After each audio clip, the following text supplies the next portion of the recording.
देखिए जहाँ तक मिर्जा इंजीनियर की बात है ना, मिर्जा इंजीनियर की बात है, तो भाई दुनिया में कामिल बातिल कोई भी नहीं होता है, हर बातिल के अंदर कोई ना कोई अच्छाई होती है। और मिर्जा इंजीनियर में भी ऐसी बात है, उसको लोगों को अपने गिर्द पहले जमा करना था, तो उसने पहले तौहीद की बातें की। और ये बहुत अच्छी बात है भाई, तौहीद की बात जो खवारिज के अंदर भी बहुत सारी खूबियां पाई जाती थी। अल्लाह के रसूल ने फरमाया कि वो नमाज पढ़ेंगे तो उनकी नमाजों के आगे तुम अपनी नमाज को जानोगे। ऐसा नहीं कि उसके अंदर कोई अच्छाई होती है, कोई अच्छाई नहीं होती तो उसके जमा क्यों होंगे भाई, उसने ये सब बातें करके तो लोगों को अपने जमा किया। लेकिन तौहीद की बात करके तौहीद के दाइयों के खिलाफ बात करना, आज अल्हम्दुलिल्लाह हम ला इलाहा इल्लल्लाह का कलमा पढ़ रहे हैं, तो ये ला इलाहा इल्लल्लाह का कलमा अल्लाह का एहसान है, रसूलुल्लाह का एहसान है, तो ये सहाबा का भी एहसान है। तो हम तक ये तौहीद की जो नेमत पहुंची है, ये सहाबा के जरिए से पहुंची है। तो अगर कोई इन सहाबा पर अपनी ज़बान तान दराज करे और इनकी शबीह को बिगाड़ने की कोशिश करे, तो इसका मतलब कि फिर वो अल्लाह के रसूल सल्लल्लाहु अलैहि वसल्लम की छोड़ दे इंजीनियर को, अपनी बात कर।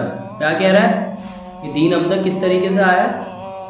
रसूलुल्लाह के ज़रिए सल्लल्लाहु अलैहि वसल्लम और सहाबा के ज़रिए। अहले बैत का नाम कौन लेगा? अहले बैत का नाम तक नहीं लिया इसने। सही मुस्लिम में हदीस है, अली से मोहब्बत नहीं रखेगा मगर मोमिन, अली से बुग़्ज़ नहीं रखेगा मगर मुनाफ़िक़। इस सहाबा के खिलाफ बोलता है।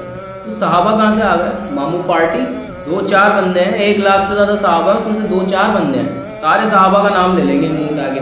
सहाबा के खिलाफ बोलता है। और इब्ने तैमिया पे लगाओ ना फतवा। इब्ने तैमिया ने तो लिखा है कि मौला अली अलैहिस्सलाम के ऊपर जो है अमीर शाम ने सब करवाया। और तुम्हारे तो मुंह टेढ़े हो जाते हैं, तुम्हारे से तो अलैहिस्सलाम नहीं बोला जाता अहलुल बैत के साथ। अगर कोई शख्स हजर अस्वद और मकाम इब्राहिम के दरमियान सारी ज़िंदगी नमाज़ें पढ़ता रहे और रोज़े रखता रहे, लेकिन हम अहलुल बैत का बुग़्ज़ अगर उसके दिल में हुआ क़यामत के दिन, तो अल्लाह ताला उसे ज़रूर जहन्नम में दाखिल करेगा। तो तुम लोगों ने तो अलैहिस्सलाम नहीं बोला जाता, गलतियाँ तुम्हारे बुज़ुर्गों ने करी हैं।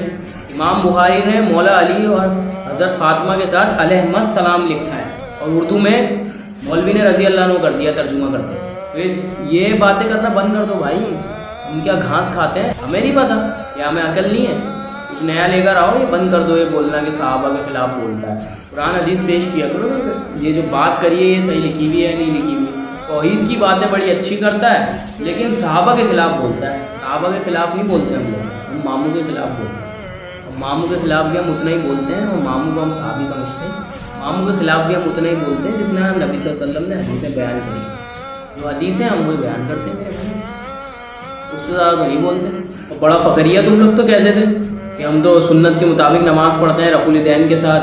हमारा तरीका तो बुखारी मुस्लिम में लिखा हुआ है, तो ये भी बुखारी मुस्लिम में लिखा हुआ है। बुखारी 2812 कि अम्मार को एक बागी जमात कत्ल करेगी, अम्मार उन्हें अल्लाह और जन्नत की तरफ बुलाएगा, और वो जमात जहन्नम की तरफ बुला रही होगी। बुखारी मुस्लिम में नहीं लिखा हुआ, ये सिर्फ नमाज का तरीका लिखा हुआ है बुखारी मुस्लिम में। मामू पार्टी